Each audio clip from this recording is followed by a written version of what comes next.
आज सावन का पहला सोमवार है। इस पवित्र दिवस पर एक महत्वपूर्ण सत्र का प्रारंभ हो रहा है और सावन के इस पहले सोमवार को मैं देशवासियों को बहुत बहुत शुभकामनाएं देता हूं। आज संसद का मानसून सत्र का भी आरंभ हो रहा है। देश बहुत बारीकी से देख रहा है कि संसद का यह सत्र सकारात्मक हो, सृजनात्मक हो और देशवासियों के सपनों को सिद्ध करने के लिए एक मजबूत नींव रखने वाला हो। साथियों, भारत के लोकतंत्र की जो गौरव यात्रा है उसमें ये एक महत्वपूर्ण पड़ाव के रूप में मैं देख रहा हूं। व्यक्तिगत रूप से मुझे भी, हमारे सभी साथियों को भी ये अत्यंत गर्व का विषय है कि करीब 60 साल के बाद कोई सरकार तीसरी बार वापस आए और तीसरी पारी का पहला बजट रखने का सौभाग्य प्राप्त हो। ये भारत के लोकतंत्र की गौरव यात्रा की अत्यंत गरिमापूर्ण घटना के रूप में देश इसे देख रहा है। ये बजट सत्र है। मैं देशवासियों को जो गारंटी देता रहा हूं, क्रमशः रूप से उन गारंटियों को जमीन पर उतारना, इस लक्ष्य को लेकर के हम आगे बढ़ रहे हैं। ये बजट अमृतकाल का एक महत्वपूर्ण बजट है। हमें 5 साल का जो अवसर मिला है, आज का बजट हमारे उन 5 साल के कार्य की दिशा भी तय करेगा और ये बजट 2047 जब आजादी के 100 साल होंगे तब विकसित भारत का जो हमारा सपना है, उस सपने को पूरा करने की मजबूत नींव वाला बजट लेकर के हम कल देश के सामने आएंगे। हर देशवासी के लिए एक गर्व की बात है कि भारत बड़ी इकोनॉमी वाले देशों में सबसे तेज गति से आगे बढ़ने वाला देश है। गत 3 वर्षों में लगातार 8% ग्रोथ के साथ, 8% ग्रोथ के साथ हम आगे बढ़ रहे हैं, हम ग्रो कर रहे हैं। आज भारत में पॉजिटिव आउटलुक, इन्वेस्टमेंट और परफॉर्मेंस एक प्रकार से अपॉर्चुनिटीज की पीक पर है। ये अपने आप में भारत की विकास यात्रा का एक अहम पड़ाव है। साथियों, मैं देश के सभी सांसदों से किसी भी दल के क्यों न हो, मैं आज आग्रहपूर्वक कहना चाहता हूं कि हम गत जनवरी से लेकर के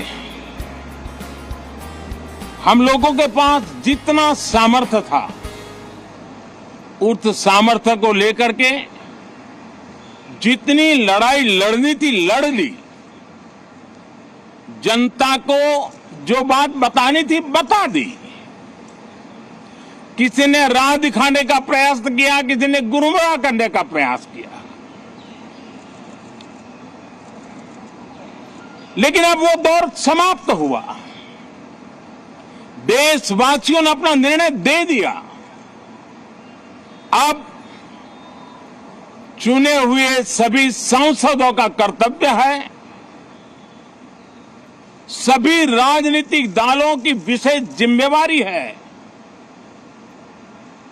कि हमने दल के लिए जितनी लड़ाई लड़नी थी लड़ ली। अब आने वाले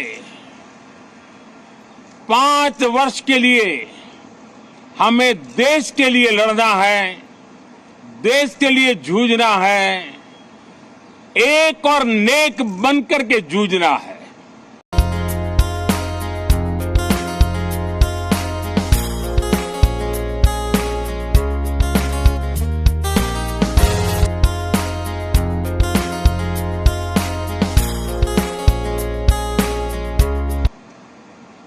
मैं सभी राजनीतिक दलों से भी कहूंगा कि आइए हम आने वाले 4 साढ़े 4 साल दल से ऊपर उठ करके सिर्फ और सिर्फ देश को समर्पित होकर के संसद के इस गरिमापूर्ण मंच का हम उपयोग करें। जनवरी 29 जब चुनाव का वर्ष होगा, आप उसके बाद जाइए मैदान में, सदन का भी उपयोग करना है कर लीजिए। वो 6 महीने जो खेल खेलने खेल लीजिए, लेकिन तब तक सिर्फ और सिर्फ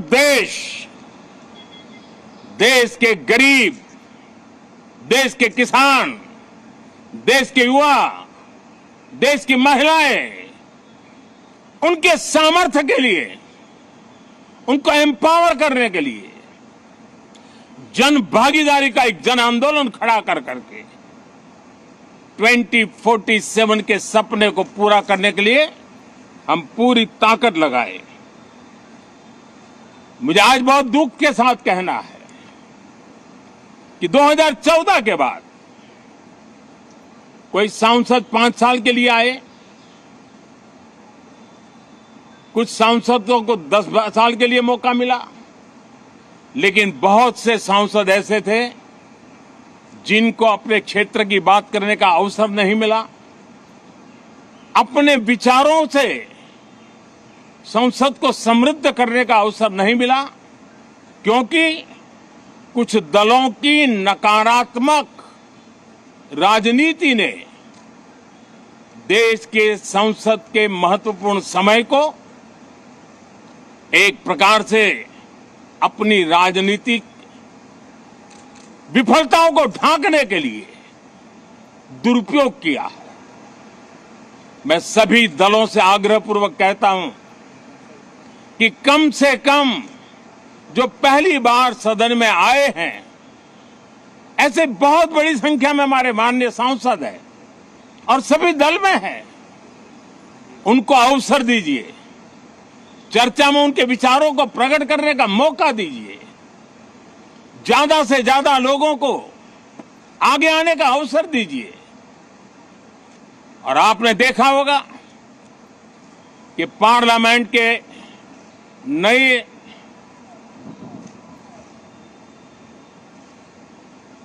संसद गठन होने के बाद जो पहला सत्र था, 140 करोड़ देशवासियों ने बहुमत के साथ जिस सरकार को सेवा करने का हुक्म किया है देशवासियों ने, उसकी आवाज को कुचलने का अलोकतांत्रिक प्रयास हुआ। 2.5 घंटे तक देश के प्रधानमंत्री का गला घोंटने का, उनकी आवाज को रोकने का, उनकी आवाज को दबाने का लोकतांत्रिक परंपराओं में कोई स्थान नहीं हो सकता है और इसका कोई पश्चाताप तक नहीं है, दिल में दर्द तक नहीं है। मैं आज आग्रहपूर्वक कहना चाहता हूं, देशवासियों ने हमें यहां देश के लिए भेजा है, दल के लिए नहीं भेजा है। ये सदन दल के लिए नहीं, ये सदन देश के लिए है। ये सदन सांसदों तक की सीमा तक नहीं है, 140 करोड़ देशवासियों की एक विराट सीमा करके ये लिए है। मैं विश्वास करता हूं कि हमारे सभी माननीय सांसद पूरी तैयारी के साथ चर्चा को समृद्ध करेंगे। कितने ही विरुद्ध विचार होंगे, विरुद्ध विचार बुरे नहीं होते हैं, नकारात्मक विचार बुरे होते हैं। जहां सोचने की सीमाएं समाप्त हो जाती है, देश को नकारात्मकता की जरूरत नहीं है। देश को